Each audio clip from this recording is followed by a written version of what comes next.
আসসালামু আলাইকুম ওয়া রাহমাতুল্লাহি ওয়া বারাকাতুহু। নাহমাদুহু ওয়া নুসাল্লি আলা রাসূলিহিল কারীম। আম্মা বা'দু ফাআউযু বিল্লাহি মিনাশ শাইতানির রাজীম। বিসমিল্লাহির রহমানির রহিম। আদম আলাইহিস সালাম, তিনি হচ্ছেন আবুল বাশার, মানবমণ্ডলীর আদি পিতা। তিনি এই পৃথিবীর প্রথম মানুষ এবং প্রথম নবী। গোটা মানবমণ্ডলীর মধ্য থেকে আল্লাহ তাআলা আদম আলাইহিস সালামকে পৃথিবীর প্রথম মানুষ এবং প্রথম নবী হিসেবে বাছাই করেছেন। আর আমরা পৃথিবীতে যারা আছি, আমরা সবাই হচ্ছি বানি আদম বা আদম আলাইহিসসালামের বংশধর। আল্লাহ তাআলা আদম আলাইহিসসালামকে সৃষ্টি করার অনেক আগে এই পৃথিবীতে প্রথমে জিন তৈরি করেছিলেন। আল্লাহ তাআলা ইরশাদ করছেন, ওয়াল জান্না খলাকনাহু মিন ক্বাবলু মিন নারিস সামুম। আর আমি মানবজাতি সৃষ্টির অনেক আগে প্রজ্বলিত আগুনের শাখা থেকে জিন জাতিকে তৈরি করেছি। আল্লাহ তাআলা যখন আদম আলাইহিসসালামকে সৃষ্টি করবেন বলে চিন্তা করলেন, আল্লাহ তাআলা সিদ্ধান্তটি ফেরেশতাদের সাথে শেয়ার করলেন। আল্লাহ তাআলা বললেন, ইন্নী জাআইলুন ফিল আরদি খলিফা। ওহে ফেরেশতারা, আমি পৃথিবীতে আমার রিপ্রেজেন্টেটিভ, আমার প্রতিনিধি হিসেবে মানুষ তৈরি করতে যাচ্ছি। যেহেতু জিন জাতিরা পৃথিবীতে আদম আলাইহিসসালামের আগেই অনেক রক্তপাত করেছিল, বিশৃঙ্খলা সৃষ্টি করেছিল, সেই অভিজ্ঞতার আলোকে সেই ডিসকাশনে আল্লাহ তাআলার সাথে ফেরেশতাদের ডিসকাশনে ফেরেশতারা তাদের মতামত পেশ করলেন। তারা বললেন তাদের অভিজ্ঞতার আলোকে, ক্বালু আতাজআলু ফিহা মান ইউফসিদু ফিহা ওয়া ইয়াসফিকুদ দিমা। অর্থাৎ, হে আল্লাহ, আপনি কি এমন কোনো জাতি তৈরি করবেন যারা পৃথিবীতে ফাসাদ সৃষ্টি করবে, ক্যাওস করবে, রক্তপাত করবে? নাহনু নুসাব্বিহু বিহামদিকা ওয়া নুকদ্দিসু লাক। আমরা তো আপনার তাসবিহ পড়ি, আপনার প্রশংসা করি, আমরাই তো ভালো, কেন আপনি আবার মানুষ বানাতে যাবেন? আল্লাহ তাআলা বললেন, ইন্নী আ'লামু মা লা তা'লামুন। যে হে ফেরেশতারা, আমি এমন কিছু জানি যেটা তোমরা জানো না। আল্লাহ তাআলার এই সিদ্ধান্তের কথা যখন তিনি ফেরেশতাদেরকে জানিয়ে দিলেন যে আমি মানুষ বানাতে যাচ্ছি, অতঃপর আল্লাহ তাআলা তার সিদ্ধান্ত অনুযায়ী তিনি মানুষ তৈরি করলেন। আদম আলাইহিস সালাম হচ্ছে পৃথিবীর সর্বপ্রথম মানব। তিনি আদম আলাইহিস সালামকে মাটি থেকে তৈরি করেছেন। এই ভূপৃষ্ঠের যত জায়গায় যত ধরনের মাটি আছে, সব মাটিগুলোকে সেখান থেকে কিছু কিছু অংশ নিয়ে আল্লাহ তাআলা আদম আলাইহিস সালামকে তৈরি করলেন। আল্লাহ তাআলা ইরশাদ করছেন, ইন্নী খালিকুম বাশারাম মিন তিন। নিশ্চয় আমি মানবজাতিকে মাটি থেকে তৈরি করেছি। এজন্য বলা হয়ে থাকে মাটির মানুষ, বা আদম হচ্ছে মাটির তৈরি। বেসিকলি আমরা সবাই আমাদের মা এবং বাবা থেকে তৈরি হয়েছি, তাদের স্পার্ম থেকে, ওভাম থেকে। যেহেতু মানুষের এই বীর্য বা স্পার্মটি আমাদের খাবার দাবারের একটা শক্তিরস বা নির্যাস, এবং আমাদের খাবার দাবার, ফলমূল, এগুলো আসে বেসিকলি মাটি থেকে, সেই দিকে ইঙ্গিত করে আমাদেরকে বলা হয় যে আমরাও হচ্ছি মাটির তৈরি। আদম আলাইহিস সালামকে আল্লাহ তাআলা সরাসরি মাটি থেকে তৈরি করলেন, এবং এই সৃষ্টি প্রক্রিয়ার 3টি ধাপ ছিল। প্রথমত আল্লাহ তাআলা মাটিগুলোকে এঁটেল মাটিতে রূপ দিলেন, যেটাকে কোরআন বলেছে তিনুন লাজিব। তারপর সেই এঁটেল মাটিতে আল্লাহ তাআলা বৃষ্টি বর্ষণ করলেন, ফলে সেটা হয়ে গেল হামাইম মাসনুন, মানে কাদামাটি। এরপর কাদামাটির সে দলা দিয়ে আল্লাহ তাআলা সেখানে হিট দিলেন, প্রচণ্ড তাপ দিলেন। তাপ দিয়ে সেই মাটির দলাটিকে তিনি বানালেন সলসলিন কাল ফখর, ঠনঠনে পোড়ামাটি। এবং সেই ঠনঠনে পোড়ামাটির যে কাঠামো, আল্লাহ তাআলা আদম আলাইহিস সালামের স্ট্রাকচার দিলেন, কাঠামো দিলেন, এবং সেই কাঠামোর ভেতরে আল্লাহ তাআলা রুহের ফুৎকার দিলেন। আল্লাহ বললেন, ফাইদা সাওয়াইতুহু ওয়া নাফাখতু ফীহি মির রূহি। যখন আমি আদমকে তৈরি করলাম, তখন then I breathed into him my spirit. আমি তার ভেতরে আমার রুহের ফুৎকার দিলাম। ফলে আদম আলাইহিস সালাম জীবিত মানুষ হিসেবে সর্বপ্রথম আবির্ভূত হল। আমরা যদি সহিহ বুখারীর দিকে তাকাই, তাহলে দেখব যে সহিহ বুখারীতে সাইয়েদনা আদম আলাইহিস সালামকে যখন আল্লাহ তাআলা তার আকৃতি দিয়েছেন, অবয়ব দিয়েছিলেন, তার হাইট কত ছিল, কত লম্বা তিনি ছিলেন, সে ব্যাপারে সহিহ বুখারীতে এসেছে, ওয়াকানা তুলহু সিত্তুনা যিরাআন, 60 বিঘত তিনি লম্বা ছিলেন। আমাদের হাতের এই কনুই থেকে আঙ্গুল পর্যন্ত এই জায়গাটিকে বলা হয় 1 বিঘত। সেই হিসেবে তিনি ছিলেন 60 বিঘত লম্বা, 60 কিউবিট। এবং সহিহ মুসলিমের একটি বর্ণনা থেকে আমরা জানতে পারি, জুমার দিন আল্লাহ তাআলা আদম আলাইহিস সালামকে তৈরি করেছিলেন। ইয়াউমুল জুমআতি ফীহি খুলিকা আদম। জুমার দিনে আল্লাহ তাআলা আদম আলাইহিস সালামের সৃষ্টি প্রক্রিয়া এটাকে তিনি সম্পন্ন করেছেন। আদম আলাইহিস সালামকে তৈরি করার পরে আল্লাহ তাআলা ফেরেশতাদেরকে এবং আদম আলাইহিস সালামকে একসাথে করে একটি মক টেস্ট নিলেন। সেখানে আল্লাহ তাআলা তাদের সবাইকে কিছু শব্দের নাম শিক্ষা দিলেন এবং আদম আলাইহিস সালামকে ফেরেশতাদের সামনে এনে ফেরেশতাদেরকে আল্লাহ তাআলা বললেন যে এগুলোর নাম যদি তোমরা আমাকে বলতে পারো তাহলে বলো। আল্লাহ তাআলা বললেন আম্বিউনি বিআসমাই হাউলাই ইন কুনতুম সাদিকিন। ফেরেশতাদেরকে প্রথমে প্রশ্ন করা হলো, বলো তো এগুলোর নাম কি? ফেরেশতারা উত্তর করতে পারলেন না। অতঃপর আদম আলাইহিস সালামকে লক্ষ্য করে আল্লাহ যখন বললেন ইয়া আদম আম্বিহুম বিআসমাইহিম, হে আদম তুমি এই জিনিসগুলোর নাম সবাইকে শুনিয়ে দাও। ফালাম্মা আম্বাআহুম বিআসমাইহিম, আদম আলাইহিস সালাম যখন একটার পর একটা সবগুলো জিনিসের নামকরণ করে ফেলতে পারলেন, সবগুলো জিনিসের নাম বলতে পারলেন, ক্বালা আলাম আকুল লাকুম ইন্নী আ'লামু গায়বাস সামাওয়াতি ওয়াল আরদ, আল্লাহ তাআলা ফেরেশতাদেরকে বললেন আমি কি তোমাদেরকে বলিনি যে আমি আকাশ জমিনের গায়েবের সমস্ত বিষয়ের ধারক এবং বাহক, সব বিষয়ের জ্ঞান আমার কাছে আছে। সো আদমকে আমি এমন কিছু স্পেশাল ফিচার দিয়ে তৈরি করেছি যেগুলো অ্যাঞ্জেলদের মধ্যে ল্যাকিংস ছিল, ফলে ফেরেশতারা সেগুলো জানার পরেও সেগুলোর নাম আল্লাহ তাআলাকে রিপিট করে বলে শোনাতে পারেনি। কিন্তু আদম আলাইহিস সালাম সবগুলো জিনিসের নাম একটার পর একটা তিনি বলে ফেলতে পারলেন। এবং এ থেকে প্রমাণিত হয় যে আল্লাহ তাআলা এখানে ফেরেশতাদের অপারগতা এবং আদম আলাইহিস সালামের শ্রেষ্ঠত্বের প্রমাণ তিনি এখানে স্থাপন করলেন। অনেকে প্রশ্ন করে থাকে যে আল্লাহ তাআলা আদম আলাইহিস সালামকে স্পেশালি এই জিনিসগুলোর নাম শিক্ষা দিয়েছিলেন, ফলে আদম আলাইহিস সালাম বলতে পেরেছেন, কিন্তু ফেরেশতাদেরকে তো এই জিনিসগুলোর নাম শিক্ষা দেওয়া হয়নি। সো তারা কি করে বলবে? কোরআনের কোথাও এটা সুস্পষ্ট বলা হয়নি যে আল্লাহ তাআলা যখন এই জিনিসগুলোর নাম শিক্ষা দিচ্ছিলেন তখন আলাদা করে আদম আলাইহিস সালামকে শিক্ষা দিচ্ছিলেন। বরং এমনও হতে পারে যে শেখানোর প্রক্রিয়াটি যখন চলছিল তখন ফেরেশতা এবং আদম তারা সকলেই উপস্থিত ছিল, কিন্তু আদম আলাইহিস সালামকে আল্লাহ তাআলা এমন কিছু মানবিক বৈশিষ্ট্য স্পেশাল ফিচার দিয়ে তৈরি করেছেন যার ফলে তিনি এগুলোর উত্তর করতে পেরেছিলেন। কিন্তু ফেরেশতাদের মধ্যে ওই বিষয়গুলো না থাকার কারণে ফেরেশতারা সেগুলোর উত্তর করতে পারেনি। ফেরেশতাদের সামনে আদম আলাইহিস সালামের শ্রেষ্ঠত্বের প্রমাণ হওয়ার পরে আল্লাহ তাআলা সকল ফেরেশতাদেরকে আদেশ করলেন যে তোমরা আদম আলাইহিস সালামকে একটা সম্মানসূচক সেজদা দাও, যেটাকে অনারারি প্রোস্ট্রেশন বলে। আল্লাহ তাআলা বললেন উসজুদু লি আদম ফাসাজাদু ইল্লা ইবলিস আবা ওয়াস্তাকবারা ওয়া কানা মিনাল কাফিরিন। আল্লাহ তাআলা আদেশ দেওয়ার সাথে সাথেই সকল ফেরেশতারা সেজদা দিল। আসলে এই সেজদাটা কেমন ছিল আমরা জানি না। আমরা সাধারণত রুকু করলে we just bow down our head just little bit, আমরা আমাদের মাথা একটু নিচু করি। আমরা যখন সেজদা দেই আমরা আমাদের কপাল মাটিতে ছুঁয়ে দেই, এটা হচ্ছে আমাদের সেজদা। কিন্তু ফেরেশতাদের সেজদা আসলে আদতে কেমন ছিল আমরা জানি না। এজন্য ফেরেশতাদের কোনো বিষয়, জিনদের কোনো বিষয়, এটা যদি আমরা আমাদের মতো করে কল্পনা করি এটা ভুল হবে। বরং যেভাবে সেজদা দেওয়ার দরকার ছিল ফেরেশতারা ঠিক সেভাবেই আদম আলাইহিস সালামকে সেজদা দিয়েছেন। কিন্তু এই সেজদাটি এবাদতের সেজদা নয়, কারণ এবাদত হিসেবে সেজদা দেওয়া যাবে শুধুমাত্র কেবলমাত্র আল্লাহ তাআলাকে। এই সেজদাটি ছিল সম্মানসূচক সেজদা, অনারারি প্রোস্ট্রেশন। ফাসাজাদু ইল্লা ইবলিস, আল্লাহ তাআলা আদেশ দেওয়ার সাথে সাথে সকল ফেরেশতারা সেজদা দিল, ইবলিস ছাড়া।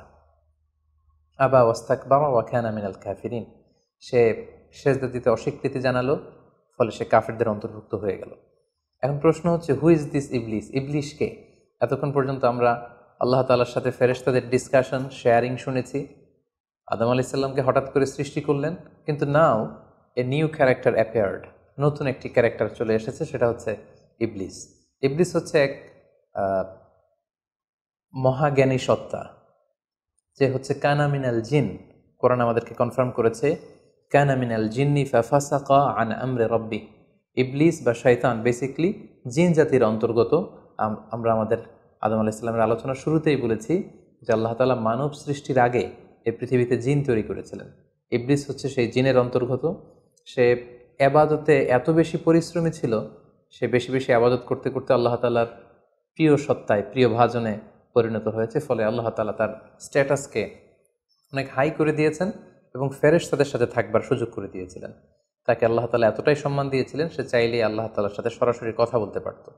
কিন্তু আল্লাহ তাআলা যখন আদম আলাইহিস সালামকে সেজদা দেওয়ার আদেশ করলেন, সবাই সেজদা দিল, ইবলিস ছাড়া।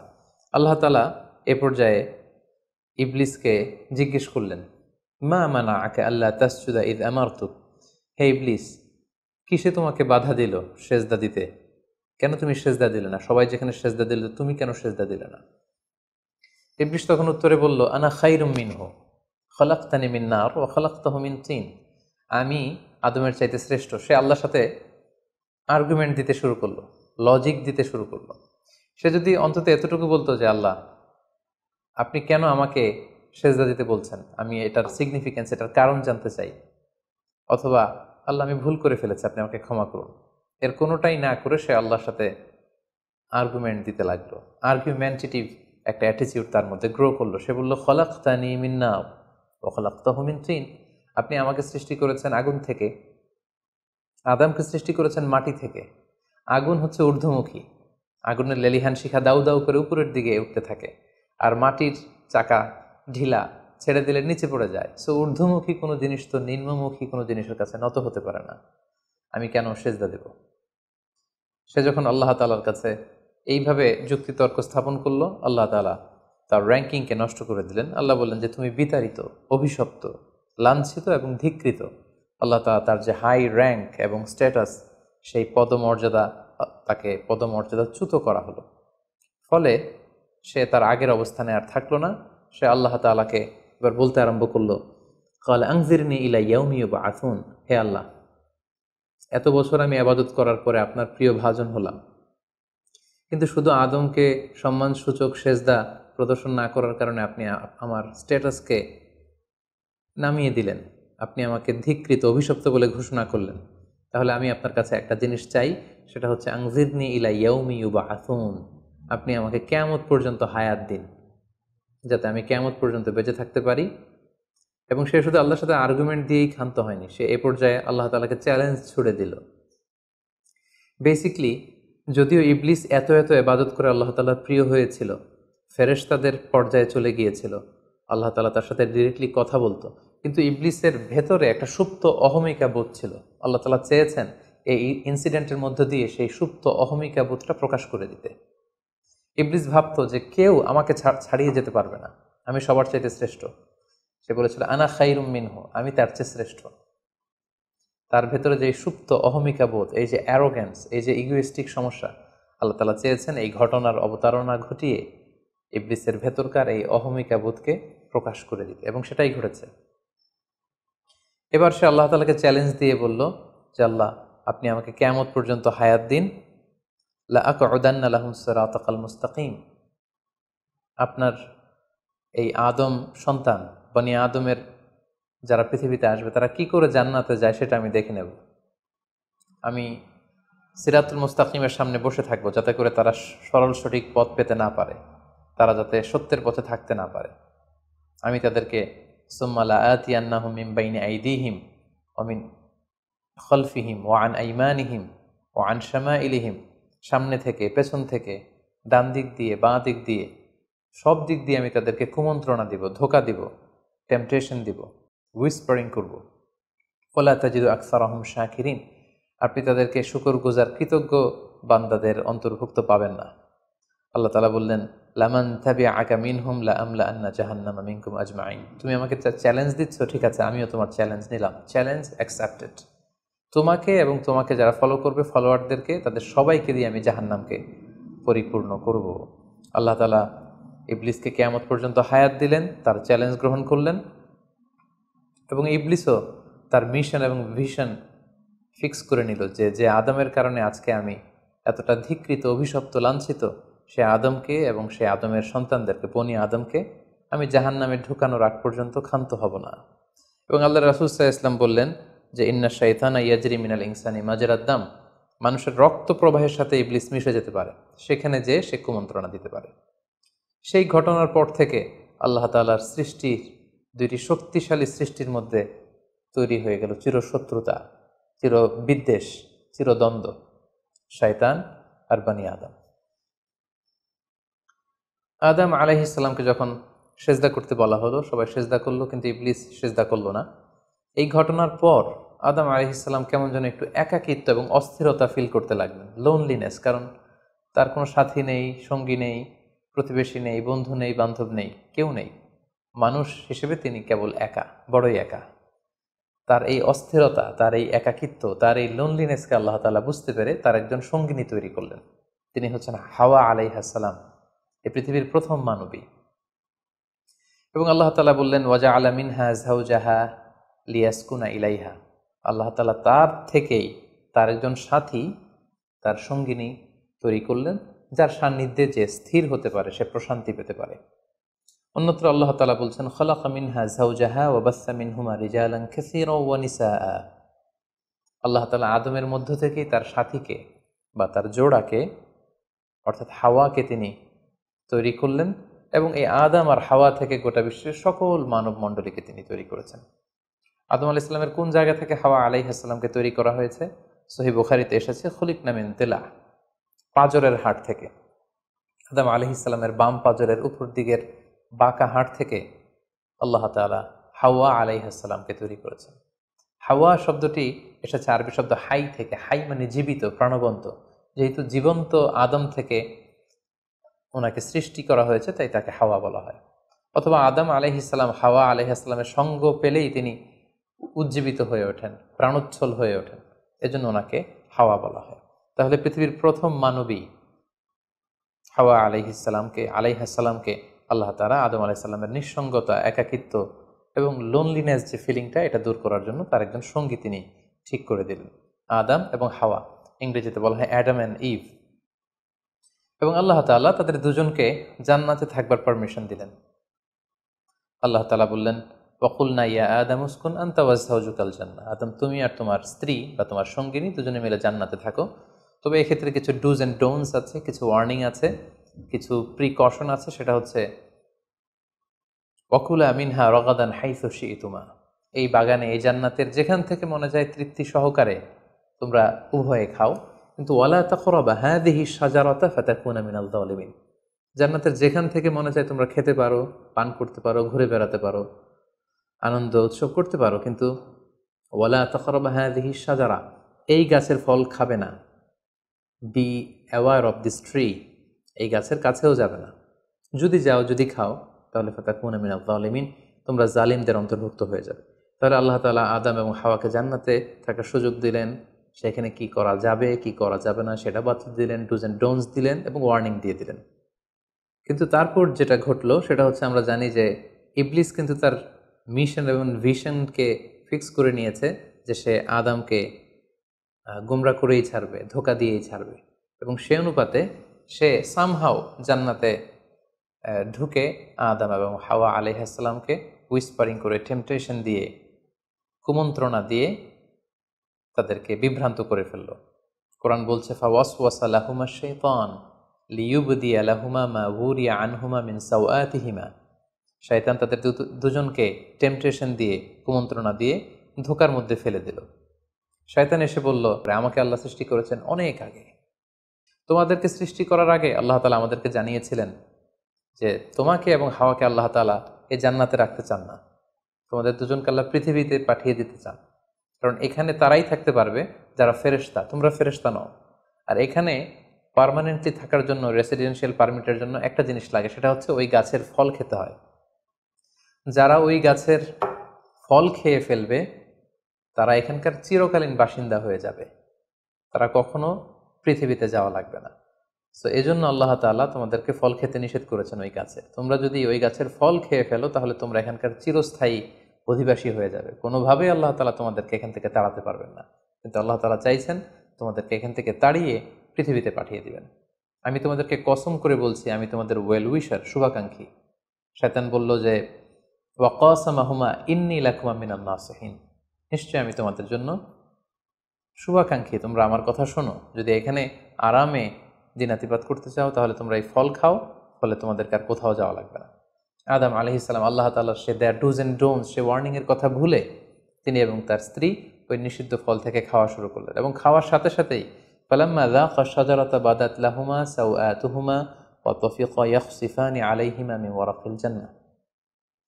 ওই নিষিদ্ধ গাছের ফল খাওয়ার সাথে সাথেই আদম আলাইহিস সালাম এবং হাওয়া আলাইহিস সালামের গায়ে যে জান্নাতি পোশাক ছিল, অটোমেটিক্যালি সেই পোশাক খুলে পড়তে আরম্ভ করলো। ওনারা উলঙ্গ হয়ে যেতে লাগলেন। তড়িঘড়ি করে ওনারা জান্নাতের বিভিন্ন পাতা এনে, বিভিন্ন লতা পাতা এনে ওনাদের প্রাইভেটকে ওনারা ঢাকলেন। এবং তখনই ওনারা বুঝতে পারলেন, আমরা কি করলাম, আমরা তো মহাভুল করে ফেলেছি, আমরা তো আল্লাহ তাআলার আদেশকে অমান্য করেছি।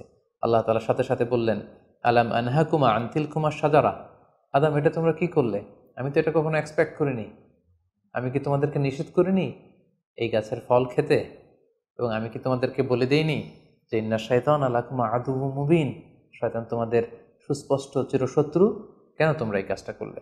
আদম আলাইহিস সালাম এবং হাওয়া আলাইহিস সালাম ওনারা লজ্জিত হলেন, ওনাদের কাজের জন্য ওনারা লজ্জিত হলেন। আল্লাহ তাআলা বলছেন, ওয়ালাকাদ আহিদনা ইলা আদামা মিন ক্বাবলু ফানাসিয়া ওয়ালাম নাজিদ লাহু আজমা। আমি আদমকে ওসিয়ত করেছিলাম যে এই কাজটি তুমি করো না, কিন্তু আদম আলাইহিস সালাম ভুলে গিয়েছেন। আল্লাহ তাআলার আদেশ পালনে আল্লাহ বলছেন, আমি আদমকে দৃঢ় প্রত্যয়ী পাইনি। ফলে আদম আলাইহিস সালাম এবং হাওয়া আলাইহিস সালাম ওনারা নিজেদের ভুল বুঝতে পারলেন এবং অনুতপ্ত হলেন, লজ্জিত হলেন, আল্লাহ তাআলার কাছে ক্ষমা চাইতে লাগলেন। আল্লাহ তাআলা তাদেরকে ক্ষমার কিছু বাক্য শিখিয়ে দিলেন। ফাতালাক্কা আদামু মির রাব্বিহি কালিমাত, কিছু বাক্য শিখিয়ে দিলেন। সে বাক্যগুলো কি ছিল? সেগুলো ছিল রব্বানা যালামনা আনফুসানা ওয়া ইল্লাম তাগফির লানা ওয়া তারহামনা লানাকুনান্না মিনাল খাসিরিন। হে আল্লাহ, আমরা জুলুম করে ফেলেছি আমাদের নাফসের উপর, আমরা ভুল করেছি। আপনি যদি আমাদেরকে ক্ষমা না করেন, যদি রহম না করেন, আমরা তো ক্ষতিগ্রস্তদের অন্তর্ভুক্ত হয়ে যাব। আদম আলাইহিস সালাম এবং হাওয়া আলাইহিস সালাম উভয়ে অনুতপ্ত হলেন, লজ্জিত হলেন এবং চোখের পানি ছেড়ে এই দোয়াটি পড়ে পড়ে আল্লাহ তাআলার কাছে ক্ষমা চাইলেন এবং আল্লাহ তাআলা তাদের উভয়কে ক্ষমা করে দিলেন। এবার আল্লাহ তাআলা তাদের দুজনকে বললেন, যেহেতু তোমরা আমার আদেশকে মান্য করতে পারোনি, সেজন্য তোমাদেরকে পৃথিবীতে চলে যেতে হবে। ইহবিতু বা'দুকুম লিবা'দিন আদু, তোমাদেরকে পৃথিবীতে নামিয়ে দেয়া হলো। ওয়ালাকুম ফিল আরদি মুস্তাকাররু ওয়া মাতাউন ইলা হিন, এই পৃথিবী হবে তোমাদের আবাসস্থল। এই পৃথিবীতে অনেক জীবন উপকরণ তোমাদের জন্য থাকবে। ফিহা তাহিয়াউন ও ফিহা তামুতুন ও মিনহা তুখরুজুন, you live there, you die there, and you will be resurrected from there. তোমরা পৃথিবীতে বসবাস করবে, পৃথিবীতেই তোমাদের মৃত্যু হবে এবং এই পৃথিবীর কবর থেকেই, মাটি থেকেই তোমাদেরকে আবার আমি পুনরুত্থান করব। And this is my decision. আদম আলাইহিস সালাম এবং হাওয়া আলাইহিস সালাম পৃথিবীর প্রথম মানব এবং মানবীকে জান্নাত থেকে আল্লাহ তাআলা পৃথিবীতে নামিয়ে দিলেন এবং আল্লাহ বললেন যে তোমাদেরকে নামিয়ে দিয়ে আমি ক্ষান্ত হচ্ছি না। ফাইম্মা ইয়াতিয়ান্নাকুম মিন্নি হুদান, আমার গাইডেন্স তোমাদের কাছে আসবে। ফামান তাবিআ হুদায়া ফালা ইয়াযিল্লু ওয়ালা ইয়াশকা, আমার দেয়া পথ নির্দেশিকা এবং গাইডেন্স যারা মেনে চলবে তারা কখনো পথভ্রান্ত হবে না, তারা কখনো গোমরা হবে না। অতঃপর আল্লাহ তাআলা তাদের দুজনকে পৃথিবীতে নামিয়ে দিলেন। আদম এবং হাওয়া কোথায় নামিয়ে দিলেন এ ব্যাপারে ঐতিহাসিকদের মধ্যে মতভেদ পাওয়া যায়। কিছু কিছু ঐতিহাসিকগণ বলেন যে আদম আলাইহিস সালামকে মক্কা এবং তায়েফের মাঝখানে দাহনা নামক একটা জায়গায় আল্লাহ নামিয়ে দিয়েছেন। কোনো কোনো বর্ণনা মতে পাওয়া যায় যে আদম আলাইহিস সালামকে আল্লাহ তাআলা ইন্ডিয়ান সাবকন্টিনেন্টে শ্রীলঙ্কার সিংহাল নামক একটা জায়গায় পাঠিয়েছেন এবং তারা সেখানে অ্যাডামস পিক নামে একটি পাহাড়ের কথা বলে থাকেন, যেখানে আদম আলাইহিস সালামের ফুটপ্রিন্ট বা পায়ের ছাপ সংরক্ষিত আছে বলে অনেক ঐতিহাসিকগণ মত প্রকাশ করেছেন। হাওয়া আলাইহিস সালামকে সৌদি আরবের জেদ্দা নগরীতে আল্লাহ তাআলা নাজিল করেন বলে অনেক ঐতিহাসিকগণ মতামত দিয়েছেন। তাহলে তারা পৃথিবীর এক এক দিকে এক একজন, অনেক দিন পরে তারা দুজন সৌদি আরবের জাবালে রাহমা, যেখানে বিদায় হজের ভাষণ দিয়েছিলেন আল্লাহ রাসূল সাল্লাল্লাহু আলাইহি ওয়াসাল্লাম, ময়দানটাকে বলা হয় ময়দানুল আরাফাত, আরাফাতের ময়দানে ওনারা আবার রিইউনাইটেড হয়েছেন এই পৃথিবীর বুকে। সম্মানিত, শুধু এ পর্যায়ে আমরা জানবো how was the life of Adam and Eve on earth. এই পৃথিবীতে আদম আলাইহিস সালাম এবং হাওয়া আলাইহিস সালামের একেবারে পৃথিবীর শুরুর দিকের জীবন পরিক্রমাটা কেমন ছিল। হাউ ওয়াজ দেয়ার লাইফ, কীভাবে তারা তাদের জীবন অতিবাহিত করেছেন। আমরা জানি যে তাদের দুজনের মাধ্যমেই হিউম্যান হিস্ট্রি শুরু হয়েছিল, মানব ইতিহাস। তাদের জীবন পরিক্রমাটা কিছুটা ভিন্ন, আমাদের চাইতে ভিন্ন, যেহেতু তারাই পৃথিবীর প্রথম মানব এবং মানবী। তাদের কোনো প্রতিবেশী নেই, তাদের কোনো বন্ধুবান্ধব নেই, পৃথিবীতে আর কোনো মানুষ তাদের আশেপাশে ছিল না, শুধু তারাই। তো সেক্ষেত্রে এক আল্লাহ তাআলার ইবাদত ছাড়া তাদের মৌলিক যে কাজটা ছিল সেটা ছিল পপুলেশন, কাল্টিভেশন অ্যান্ড কনস্ট্রাকশন। কি করে জনসংখ্যা বৃদ্ধি করা যায় পৃথিবীতে, কি করে সন্তান লালন পালন করা যায়, কি করে চাষাবাদ করা যায়, কি করে ফার্মিং করা যায় এবং কি করে মানব সভ্যতার বিনির্মাণ করা যায়, এটাই ছিল পৃথিবীর প্রথম মানব এবং এই মানবীর প্রধানতম দায়িত্ব। যেহেতু ওনারা যদি নতুন প্রজন্ম তৈরি না করেন, ওনারা যদি চাষাবাদ না করেন, ওনারা যদি সভ্যতা বিনির্মাণ না করেন, তাহলে পৃথিবীতে মানব সভ্যতা টিকে থাকবে না। ফলে মৌলিক ইবাদতের পাশাপাশি এগুলোই ছিল ওনাদের কাজ। আল্লাহ তাআলা সব শিখিয়ে দিলেন কিভাবে গাছ রোপণ করতে হয়, কিভাবে চাষাবাদ করতে হয়, কিভাবে ছাগল গরু এগুলো লালন পালন করতে হয় এবং সেখান থেকে কিভাবে দুধ দহন করে নিজেদের খাবারের যোগান দিতে হয়। বেসিকলি আদম আলাইসাল্লামের কাছে যে সহিফাগুলো নাজিল হয়েছিল সেখানে শরীয়তের মূলনীতির চাইতে কিভাবে পৃথিবী আবাদ করতে হবে এই বিষয়গুলোই বেশি স্থান পেয়েছিল।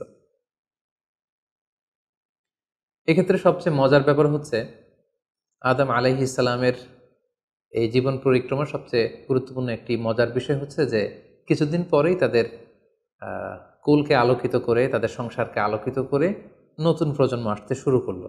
এবং আদম আলাইহিসসালাম এবং হাওয়া আলাইহিসসালামের মাধ্যমে যে সন্তানরা পৃথিবীতে আসতো তারা ছিল অলওয়েজ টুইন বেবি বা যমজ সন্তান হিসেবে আসতো। সর্বপ্রথম আল্লাহ তাআলা তাদেরকে একটি সন্তান, একটি ছেলে সন্তান এবং একটি মেয়ে সন্তান দিয়ে ধন্য করলেন এবং তারা তাদের নাম রাখলেন, ছেলেটির নাম রাখলেন কাবিল, মেয়েটির নাম রাখলেন আকলিমা। এবং তারপরের বছর আবারও হাওয়া আলাইহিসসালাম গর্ভবতী হয়ে সন্তান জন্ম দিলেন। সেক্ষেত্রেও একটি ছেলে একটি মেয়ে, কারণ এই ছেলে মেয়েদের বিয়ে দেওয়ার তখন পদ্ধতি ছিল এই বছর যেই ছেলে জন্মগ্রহণ করেছে সেই ছেলের সাথে পরের বছরের মেয়ের বিয়ে হতো এবং এই বছর যে মেয়ে জন্মগ্রহণ করেছে তার সাথে পরের বছরের ছেলের সাথে এভাবে ক্রসিং সিস্টেমে বিয়ে হতো। যেহেতু পৃথিবীতে আর কোনো মানুষ তাদের আশেপাশে ছিল না, ফলে নিজেদের ভাই বোনদের মধ্যে বিয়ে হতো, তবে ওলট পালট করে। তো এর ফলে বাই ডিফল্ট আদম আলাইহিসসালামের ছেলে কাবিলের ভাগ্যে এসে জুটল তার পরের টার্নের যে বোন জন্মগ্রহণ করেছে হাবিলের সাথে, তার নাম ছিল লাবুদা। লাবুদার সাথে কাবিলের বিয়ে হবে এবং হাবিলের সাথে ইকলিমার বিয়ে হবে, এটাই ফিক্স করা হলো। কিন্তু এখানে একটি সমস্যা দেখা দিল, সেটি হচ্ছে ইকলিমা ছিল খুবই সুন্দরী, she was a very beautiful lady. ফলে কাবিল এটা মেনে নিতে পারেনি। সে প্রশ্ন উত্থাপন করলো যে কেন আমি লাবুদাকে বিয়ে করব? লাবুদা হচ্ছে কিছুটা শ্যামলা প্রকৃতির, আমি তাকে বিয়ে করব না, বরং আমার সাথে আমার যে বোন জন্মগ্রহণ করেছে সে ইকলিমাকে আমি বিয়ে করব। আদম আলাইহিসসালাম বললেন, না, এটা আল্লাহর দেয়া আদেশ।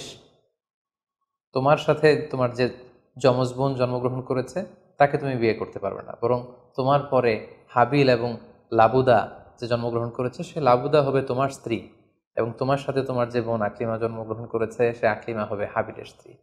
কিন্তু কাবিল এটা সহজে মেনে নিতে পারেনি, ফলে সে এখানে প্রশ্ন উত্থাপন করলো এবং সে বলল যে আমি আকলিমাকে বিয়ে করতে চাই। দেখা দিল এক মহা সমস্যা। তখন আল্লাহ তাআলা আদম আলাইহিসসালামকে জানিয়ে দিলেন, ঠিক আছে, হাবিল এবং কাবিলকে কুরবানি করতে বলো, যার কুরবানি কবুল হবে সেই আকলিমাকে পাবে। এবং তখন কোরবানির সিস্টেম ছিল কোরবানি করে চলে আসার পরে আকাশ থেকে আগুন এসে যেই কোরবানিকে ঝলসে দিত সেই কোরবানিটা আল্লাহ তাআলার কাছে কবুল হয়েছে বলে ধরে নেওয়া হতো। আদম আলাইহিসসালামের ছেলে কাবিল বেসিকলি চাষি ছিল, সে এক বস্তা গম আল্লাহ রাস্তায় কোরবানি করলো। আর হাবিল সে মেষ চড়াতো, ছাগল চড়াতো, সে একটি বকরি জবাই করে আল্লাহ রাস্তায় কুরবানি করলো এবং তারা অপেক্ষা করতে লাগলো যে কার কুরবানি কবুল হয়। দেখা গেল আকাশ থেকে আগুন এসে হাবিলের বকরি বা ছাগলটাকে ঝলসে দিয়েছে, কিন্তু কোনো আগুন এসে কাবিলের গমের বস্তাকে বা গমের স্তূপকে ঝলসে দেয়নি। ফলে প্রমাণিত হলো যে হাবিলের কুরবানি আল্লাহ তাআলার দরবারে কবুল হয়েছে এবং আল্লাহ তাআলার দেয়া আগের বিধান অনুযায়ী হাবিলই আকলিমাকে বিয়ে করার সুযোগ পাবে। এই কথাটি আল্লাহ তাআলা খুব সুন্দর করে কোরআনুল কারীমে উল্লেখ করেছেন। আল্লাহ বলছেন, ফাতুকুব্বিলা মিন আহাদিহিমা ওয়া লাম ইউতাকাব্বাল মিনাল আখার। তাদের একজনের কোরবানি কবুল হলো, আরেকজনেরটি হলো না। ফলে হাবিল আকলিমাকে বিয়ে করার সুযোগ পেল। কিন্তু কাবিল এতে আরো প্রচণ্ড জেলাসি ফিল করতে লাগলো। সে হিংসায় জ্বলে পুড়ে অত্যন্ত রেগে গিয়ে বলল, লা আক্তুলান্নাক, হাবিল আমি তোমাকে হত্যা করব, তোমাকে হত্যা করে হলেও আমার সুন্দরী বোন আকলিমাকে আমি ছিনিয়ে নিব। তখন হাবিল বলতে লাগলো যে লাইম বাসাত্তা ইলাইয়া ইয়াদাকা লিতাকতুলানি মা আনা বিবাসিতি ইয়াদি আলি ইলাইকা লিআকতুলাক। অর্থাৎ, হে কাবিল, তুমি যদি আমাকে হত্যা করতে অগ্রগামী হও, হাত বাড়াও, আমি আমার হাতকে বাড়াবো না তোমাকে আঘাত করার জন্য। কারণ তুমি যদি আমাকে হত্যা করো তাহলে আমার পাপ, তোমার পাপ সবটাই তোমার ঘাড়ে বর্তাবে, আর আমি এত বড় পাপ কাজ কখনোই করতে চাই না। কাবিল এ কথাতেও ক্ষান্ত না হয়ে সে হত্যা করতে উদ্ধত হলো এবং সে তার কথা মতো তার ভাই হাবিলের উপর চড়াও হয়ে আক্রমণ করে তার আপন ভাই হাবিলকে সে হত্যা করে ফেলল। কোরআন বলল, ফাকাতালা ফাসবাহা মিনাল খাসিরিন। কাবিল হাবিলকে হত্যা করে ফেলল। প্রতিহিংসার অনলে জ্বলে পুড়ে শয়তানের কুমন্ত্রণায় পৃথিবীর প্রথম হত্যাকাণ্ড, the first murder, ever in the world. পৃথিবীর প্রথম হত্যাকাণ্ড সংঘটিত হলো এবং হত্যাকারী ছিল আদম আলাইহিসসালামের ছেলে কাবিল এবং এই পৃথিবীর প্রথম নিহত মানুষের নাম হচ্ছে হাবিল। সহিহ বুখারীতে আল্লাহ রাসূল সাল্লাল্লাহু আলাইহি ওয়াসাল্লাম ইরশাদ করেছেন, আউয়ালু মান সান্নাল কতলা। কাবিল হচ্ছে ওই ব্যক্তি যে পৃথিবীতে সর্বপ্রথম হত্যার ট্র্যাডিশন চালু করেছে। কাবিলের আগে কেউই পৃথিবীতে হত্যাকাণ্ড ঘটায়নি, ফলে হাবিল হচ্ছে পৃথিবীর প্রথম শহীদ বা প্রথম নিহত মানুষ। এবং কাবিল যেহেতু এই হত্যার ট্র্যাডিশন করেছে, এই মার্ডারের ট্র্যাডিশন করেছে, ফলে পৃথিবীতে যারাই এই বিচার বহির্ভূত হত্যা বা অন্যায়ভাবে কাউকে হত্যাকাণ্ডের সাথে জড়িত হবে তার একটি পার্সেন্টেজ গুণা কিয়ামত পর্যন্ত কাবিলের ভাগেও এটি যেতে থাকবে। এখন যে মজার ব্যাপারটি ঘটেছে সেটি হচ্ছে, কাবিল যখন হাবিলকে আক্রমণ করেছে, হাবিলকে নিহত করেছে, হত্যা করার পরে হাবিল লাশ হয়ে শুয়ে রইল। কারণ কাবিল যখন হাবিলকে আক্রমণ করেছে, হাবিলের গা থেকে যখন ব্লিডিং হয়েছে, সে ছটফট করতে করতে এক পর্যায়ে মারা গেল। কিন্তু মারা যাওয়া কাকে বলে এটাও পৃথিবীর কেউ জানতো না। কাবিল নিজেও বুঝতে পারেনি যে এইভাবে আমি আঘাত করলে হাবিল এইভাবে মরে যাবে, তার ব্লিডিং হবে। মৃত্যু কি এটা তারা জানে না, কারণ এই পর্যন্ত এই পৃথিবীতে কেউ তো মারা যায়নি। ফলে সে দেখলো যে কিছুক্ষণ আগে আমার ভাই হাবিল আমার সাথে কথা বলছিল, এখন হাবিল আর কথা বলে না, চুপ করে শুয়ে আছে, নড়ে না চড়ে না। কাবিল তার ভাইকে কাঁধে নিয়ে ঘুরতে লাগলো। কি করবে? সে কথা বলে না কেন? কারণ এটা যে মৃত্যু, দিস ইজ দ্য ডেথ, এটা তাদের জানা ছিল না। এবং তার ভাইয়ের লাশকে সে কি করবে সে নিজে বুঝতে পারছিল না। তখন হাবিলকে শিক্ষা দেওয়ার জন্য আল্লাহ তাআলা একটি কাককে পাঠালেন। ফাবাআসাল্লাহু গুরাবান ইয়াবহাসু ফিল আরদি লিউরিয়াহু কাইফা ইউয়ারি সাওআতা আখি। দুটি কাক এসে একটি কাক আর একটি কাককে হত্যা করলো এবং হত্যাকারী কাকটি তার ঠোঁট দিয়ে তার পা দিয়ে মাটি খুঁড়ে গর্ত করে সেই গর্তের ভেতরে মৃত কাকটিকে ফেলে আবার মাটি দিয়ে ঢেকে ফেললো। এই দৃশ্যটি হাবিল দেখে বুঝতে পারলো যে আমার কাবিল দেখে বুঝতে পারলো আমাকেও একই কাজ করতে হবে। কাবিল তখন মাটি খুঁড়ে তার ভাই হাবিলকে মাটি চাপা দিয়ে পৃথিবীর প্রথম ফিউনারাল বা বারিফাইংয়ের যে সিস্টেম, কবর দেওয়ার যে প্রক্রিয়া, এটা তিনি সারলেন। আদম আলাইহিস সালাম তখন চলে গিয়েছিলেন মক্কায় কাবা নির্মাণের কাজে বা হজের কাজে। সেখান থেকে ফিরে এসে এই ঘটনা শুনে তিনি অত্যন্ত দুঃখ পেলেন। তিনি কাবিলকে ভর্ৎসনা করলেন এবং আদম আলাইহিস সালামের সন্তান সন্ততি সবাইকে ডেকে তিনি নাসিহত করলেন, এক আল্লাহর আদেশ মেনে নেওয়ার জন্য তিনি সবাইকে আহ্বান জানালেন। হাবিলের পরবর্তীতে আল্লাহ তাআলা এওয়াদান আন হাবিলের পরিবর্তে তিনি শীস আলাইহিস সালামকে আদম আলাইহিস সালামের ছেলে হিসেবে পৃথিবীতে দান করলেন। হাওয়া আলাইহিস সালামের কোল জুড়ে পৃথিবীতে আসলো শীস এবং তার সাথে তার টুইন বোন হাজুরা পৃথিবীতে আসলো। এবং আদম আলাইহিস সালামের পরে শীস আলাইহিস সালামকে আল্লাহ তাআলা নবী হিসেবে সিলেক্ট করলেন। এবং সহিহ ইবনে হিব্বানের একটি বর্ণনা এসেছে, যদি বর্ণনাটি দুর্বল, যে শীস আলাইহিস সালামের কাছে আল্লাহ তাআলা 50টি সহিফা নাজিল করেছিলেন। দেখতে দেখতে আদম আলাইহিস সালাম তার জীবনের 1000 বছর পূর্ণ করলেন। তিনি বয়োবৃদ্ধ হয়ে আসলেন এবং তার এই নবুয়তির দায়িত্ব আল্লাহ তাআলা শীস আলাইহিস সালামের কাঁধে দেওয়ার পরে আদম আলাইহিস সালামের পৃথিবী থেকে বিদায় নিলেন। কোথায় তাকে কবর দেওয়া হয়েছে?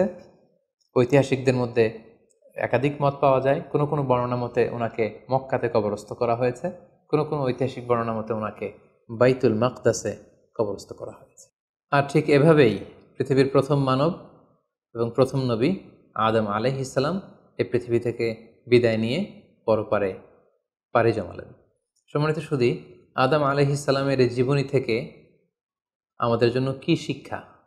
কেন আল্লাহ তাআলা কালামুল্লাহ মাজিদে কুরআন কারীমে নবীদের ঘটনাগুলো বর্ণনা করেছেন? কেন আদম আলাইহিস সালামের ঘটনা আমাদেরকে শুনিয়েছেন? নিশ্চয়ই এর পেছনে কারণ রয়েছে। সেটি হচ্ছে আমরা যাতে করে এই জীবনী থেকে আমাদের প্রাত্যহিক জীবনের জন্য শিক্ষা, লেসন, এগুলো যাতে গ্রহণ করতে পারি। আদম আলাইহিস সালামের এই বর্ণাঢ্য জীবনী থেকে, সংগ্রামী জীবনী থেকে আমরা কি শিখতে পারি, কি কি লেসন আমাদের জন্য রয়েছে, এ পর্যায়ে আদম আলাইহিস সালামের জীবনী থেকে শিক্ষাগুলো আমরা আলোচনা করব। আদম আলাইহিস সালামের জীবনী থেকে প্রথম যে শিক্ষাটা আমরা পাই সেটা হচ্ছে সৃষ্টির জন্য অহংকার করা বা অ্যারোগেন্স এটা শোভা পায় না। অহংকার করা এটা হচ্ছে স্রষ্টার বৈশিষ্ট্য। কোনো সৃষ্টি কখনো অহংকার করতে পারে না। আল্লাহ তাআলা বলেছেন হাদিসে কুদসিতে, আল কিবরিয়া উরিদাই, অহংকার হচ্ছে আমার চাদর, এজন্য যে অহংকার করবে ওকে আমি জাহান্নামে নিক্ষেপ করব। কিন্তু শয়তানের ক্ষেত্রে আমরা এই মিস্টেকটাই দেখেছি সে অহংকারের ফাঁদে পা দিয়ে আল্লাহ তাআলার আদেশ অমান্য করেছে এবং সে ধিক্কৃত অভিশপ্ত একটা সত্তায় পরিণত হয়েছে। এবং সে বলেছে যে আনা খাইরুম মিনহু, আমি আদমের চাইতে শ্রেষ্ঠ। কোনো বিশ্বাসী, কোনো প্র্যাকটিসিং মুসলিম কখনো নিজেকে বড় মনে করতে পারে না। ইসলাম আমাদেরকে এটা শেখায় না। নিজেকে বড় মনে করা এটা হচ্ছে শয়তানের স্বভাব, যেটা আমরা আদম আলাইসাল্লাম এবং শয়তানের যে ঘটনা, ইনসিডেন্ট, সেখান থেকে আমরা জানতে পারলাম। নিজেকে বড় মনে করা এটা শয়তানের অ্যাটিটিউড। বিশ্বাসীরা কখনো নিজেকে বড় মনে করে না, তারা কখনো অ্যারোগ্যান্ট অ্যাটিটিউডের হতে পারে না। কারণ আল্লাহ রাসূল সাল্লাল্লাহু আলাইহি ওয়াসাল্লাম আমাদেরকে শিখিয়েছেন, আল্লাহুম্মা জাআল ফি আইনি সাগীরা ওয়া ফি আ'ইউনিন নাসি কাবীরা। হে আল্লাহ, আপনি আমার চোখে আমাকে ছোট বানান, মানুষের চোখে আপনি আমাকে বড় বানান। আপনি নিজেকে কখনো বড় বলে উপস্থাপন করতে পারবেন না। আপনি বড়, এটা আপনার মুখে বলা শোভা পায় না, বরং আপনি বড় কিনা ছোট এটা মানুষ প্রমাণ করবে, সেটা মানুষ ডিসাইড করবে। এজন্য আল্লাহ রাসূল সাল্লাল্লাহু আলাইহি ওয়াসাল্লাম বলতেন, হে আল্লাহ, আমার চোখে আপনি আমাকে ছোট বানান, মানুষের চোখে আপনি আমাকে বড় বানান। তাহলে আদম আলাইহিস সালাম এবং ইবলিসের এই ঘটনা থেকে আমরা প্রথম যে শিক্ষাটা পাই সেটা হচ্ছে আমরা যেন কখনো আমাদের অন্তরে অহমিকা বোধ লালন না করি, আমরা যেন এই ইগোইস্টিক সমস্যাতে না ভুগি, আমরা কখনো যেন অহংকারী না হই, বরং আমরা যেন বিনয়ী হতে পারি। বিনয়ী বান্দাদেরকে আল্লাহ তাআলা পছন্দ করেন। নিজেকে বড় মনে করা এটা হচ্ছে শয়তানের স্বভাব, এবং সে নিজেকে বড় মনে করেই চির অভিশপ্ত হিসেবে চিহ্নিত হয়েছে। আদম আলাইহিস সালামের ঘটনা থেকে আরও একটি শিক্ষা আমরা যেটি পাই সেটি হচ্ছে শয়তানের প্রথম মিশন ছিল মানুষের দেহ থেকে পোশাক খুলে ফেলা। আই রিপিট, আমি আবারও বলছি, মানুষের দেহ থেকে পোশাক খুলে ফেলা, নগ্নতা বা অশ্লীলতা, এটা হচ্ছে শয়তানের প্রধান হাতিয়ার। আমরা এই ঘটনা থেকে জেনেছি যে আদম আলাইহিসসালাম এবং হাওয়া আলাইহিসসালাম তারা যখন ওই নিষিদ্ধ গাছ থেকে ভক্ষণ করলেন, তারা যখন নিষিদ্ধ ফলটি খেয়ে ফেললেন, সাথে সাথে জান্নাতের পোশাক তাদের দেহ থেকে খুলে পড়ে গিয়েছে। এবং কেন আদম আলাইহিসসালাম এবং হাওয়া আলাইহিসসালামকে শয়তান ওয়াসওয়াসা দিয়েছিল? সূরা আরাফে আল্লাহ বলছেন, লিউরিয়াহুমা সাওআতিহিমা, যাতে করে তাদের প্রাইভেট, তাদের লজ্জাস্থান প্রকাশিত হয়ে পড়ে। তাহলে আমরা এই ঘটনা থেকে আরও যে শিক্ষাটি পাই সেটি হচ্ছে নগ্নতা এবং অশ্লীলতা হচ্ছে শয়তানের প্রধান হাতিয়ার। বর্তমানে আমরা সেটাই দেখতে পাচ্ছি যে শয়তান আমাদের পোশাককে খাটো করতে চাচ্ছে। দিনকে দিন আমাদের পোশাকের ধরন এমন হতে যাচ্ছে, বিশেষ করে আমাদের বোনদের বা নারীদের পোশাকের দিকে যদি আমরা তাকাই, এটা ছোট হতে হতে এমন একটা পর্যায়ে চলে যাচ্ছে, এর মাধ্যমে কিন্তু এই নিউডিটি বা নগ্নতা এবং অশ্লীলতার ছড়াছড়ি আমাদের সমাজে খুব বেড়ে গিয়েছে। এবং এটা ছিল শয়তানের প্রধান হাতিয়ার। আমাদের আদি পিতা এবং আদি মাতাকে এই নগ্নতা এবং অশ্লীলতার মাধ্যমেই, তাদের দেহ থেকে পোশাক খোলার মাধ্যমে কিন্তু শয়তান প্রথম তার শত্রুতা প্রকাশ করতে পেরেছিল। এবং কারা আসলে আমাদের শত্রু, কে আমার শত্রু, কে আমার বন্ধু, এটা আমাদেরকে জানতে হবে। আল্লাহ তাআলা খুব সুস্পষ্টভাবে কোরআনে বলেছেন যে ইন্নাহু লাকুম আদুউম মুবিন, তোমরা শয়তানের পদাঙ্ক অনুসরণ করো না, কারণ শয়তান হচ্ছে তোমাদের সুস্পষ্ট শত্রু। সো কে আমার বন্ধু, কে আমার শত্রু, এ ব্যাপারে যেন আমরা সুস্পষ্ট একটি ধারণা পেতে পারি, এই জন্য কোরআন আমাদেরকে জানিয়েছে শয়তান হচ্ছে আমাদের প্রকাশ্য শত্রু। আদম আলাইহিস সালামের এই স্টোরি থেকে আমরা আরও একটি শিক্ষা পাই, সেটা হচ্ছে আল্লাহ তাআলা যখন জান্নাতে আদম এবং হাওয়া আলাইহিস সালামকে থাকার সুযোগ দিলেন, আল্লাহ বললেন, ওয়ালা তাকরাবা হাযিহি শাজারা, খবরদার, যেটা মনে চায় খাও, কিন্তু ওই গাছের কাছেও যেও না। আল্লাহ তাআলা কিন্তু বলেননি ওই গাছের ফল খেও না, আল্লাহ বলেছেন কাছেও যেও না। এটা একটা কোরআনিক টার্ম, কাছেও যাওয়া যাবে না। ফল খাওয়া তো দূর কি বাত, ওই গাছের ফল খাওয়া তো অনেক পরের কথা, আগে কাছে গেলেই না ফল খাওয়া না খাওয়ার প্রসঙ্গটা আসে। এজন্য আল্লাহ তাআলা সাবধান করে বলে দিয়েছিলেন কাছেও যেও না। এটা কোরআনের একটা টার্ম। অশ্লীলতার ব্যাপারে যখন আল্লাহ আমাদেরকে সাবধান করেছেন, আল্লাহ বলেছেন ওয়ালা তাকরাবুজ জিনা, অশ্লীলতার কাছেও যেও না। যেখানে আল্লাহ তাআলা আমাদেরকে শিখাচ্ছেন যে কাছেও যেও না, কিন্তু আমরা আমাদের দেশে কাছে আসার গল্পের নাম কিন্তু এখন শুনছি। আমরা মোস্ট রিসেন্টলি কিছু বছর আগে ক্লোজ আপ ওয়ানের কাছে আসার দুর্দান্ত সব গল্প নিয়ে তারা কিছু প্রোগ্রাম করেছিলেন। সেখানে তরুণ তরুণীদেরকে খুব বেশি কাছে আসার জন্য তারা একে অপরের কাছে আসা, লাভ স্টোরিগুলো শেয়ার করা, এগুলো তারা প্রমোট করেছে। কিন্তু তার বিপরীতে কোরআনিক পয়েন্টস অফ ভিউ যদি আমরা দেখি, সেখানে কিন্তু আমরা ভিন্ন কনসেপশন দেখতে পাই। সেখানে কোরআন আমাদেরকে বলেছে যে কাছেও যাওয়া যাবে না, তোমরা কাছেও যেও না। সো এই বিষয়টি যেন আমরা মনে রাখবার চেষ্টা করি। আদম আলাইহিস সালামের ঘটনা থেকে আরও একটি শিক্ষা আমরা পাই, সেটা হচ্ছে শয়তান সবসময় আমাদেরকে অস্থির বানাতে চেষ্টা করে, মানে আমার আরও লাগবে, আমার আরও চাই, আমার আরও পেতে হবে। যেমন জান্নাতে নিঃসন্দেহে আদম এবং হাওয়া আলাইহিস সালামের জন্য কোনো অভাব ছিল না, সব কিছু সেখানে ছিল। তারপরেও কেন তাদেরকে, যেটাকে নিষিদ্ধ করা হয়েছে, ওই ফল কেন খাওয়া লাগবে? শয়তান এসে সেই কাজটাই করেছে। শয়তান বোঝাতে চাচ্ছে তোমাদের আরও লাগবে, আরও। এই অফুরন্ত খাবার এবং নাজ নেয়ামতে তোমাদের হবে না, বরং যেটা আল্লাহ নিষেধ করেছে ওইটাতেই যেতে হবে।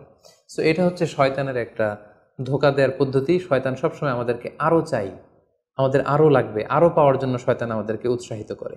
এরকম আরও আরও করে যখন আমরা এসবের পেছনে ছুটতে থাকি, ফলে আমরা অস্থির হয়ে উঠি। শয়তান কখনোই চায় না আমরা যেন প্রশান্ত চিত্তের অধিকারী থাকি, আমরা যেন ধীরস্থির থাকি। আপনি যখনই ধীরস্থির হবেন, আল্লাহর সিদ্ধান্তে যখন আপনি সন্তুষ্ট হবেন, তখনই আপনি, আপনার মনে একটা প্রশান্তি চলে আসবে। ফলে আপনি তখন আল্লাহকে নিয়ে ভাবার সুযোগ পাবেন, আপনার জীবনকে নিয়ে সন্তুষ্ট হবেন। তখন আপনার মধ্যে একটা কামনেস, একটা ট্রায়াঙ্কুলিটি চলে আসবে। কখনোই শয়তান এটা চায় না, বরং শয়তান সবসময় একটা প্রতিযোগিতার মধ্যে রেখে আরও লাগবে, আরও চাই, এরকম একটা উন্মাদনা, অস্থিরতা শয়তান সবসময় আমাদের কাছে, আমাদের মধ্যে ছড়িয়ে দিতে চায়। এই গল্প থেকে আমরা আরও একটি জিনিস শিখতে পারি, সেটা হচ্ছে দ্য পাওয়ার অফ দোয়া। দোয়ার যে কত বড় শক্তি। একটু খেয়াল করে দেখুন যে আল্লাহ তাআলা শয়তানের দোয়াও কিন্তু ফিরিয়ে দেয়নি, কিন্তু আমরা অল্পতে নিরাশ হয়ে যাই। শয়তান বলেছিল, আল্লাহ তুমি আমাকে চিরকাল বেঁচে থাকার সুযোগ দাও, লম্বা হায়াত দাও। আল্লাহ এই দোয়া কবুল করলেন। শয়তান বললেন, আল্লাহ আমি ডানে বায়ে সামনে পেছনে সব দিক থেকে যেন আদম এবং হাওয়াকে, মানুষকে কুমন্ত্রণা দিতে পারি, তুমি সুযোগ দাও। আল্লাহ সুযোগ দিলেন, আল্লাহ দোয়া কবুল করলেন। শয়তান বলল, আল্লাহ আমি যেন মানুষের শিরায় উপশিরায় রক্তের প্রবাহের ভেতরে ঢুকে যেন আমি টেম্পটেশন দিতে পারি। আল্লাহ তালা এটাও কবুল করলেন। তো যে আল্লাহ তালা শয়তানের দোয়া কবুল করে ফেলতে পারেন, সে আল্লাহ তালাকে আমাদের দোয়া কবুল করবেন না? অবশ্যই করবেন। তো সেক্ষেত্রে দোয়ার মতো দোয়া করতে হবে। সিনসিয়ার দোয়া ইজ লাইক এ মিজাইল। আপনি যদি সিনসিয়ারলি দোয়া করেন, এটা মিজাইলের মতো। মিজাইল হামলা করলে যেমনি লক্ষ্যবস্তুতে যে ভেদ করে, তেমনি দোয়ার মতো যদি দোয়া করা যায়, চাওয়ার মতো যদি আল্লাহ তালার কাছে চাওয়া যায়, সেই দোয়াটাও আল্লাহ তালা কবুল করবেন। দোয়া ইজ ইটস অ্যান আর্ট, এটা একটা শিল্প। কেমন করে চাইতে হয়, কেমন করে দোয়া করতে হয়, সেটাও জানতে হয়। সো আমরা যখন আল্লাহ তালার কাছে চাইবো, আমরা যেন খুব সিনসিয়ারলি চাই।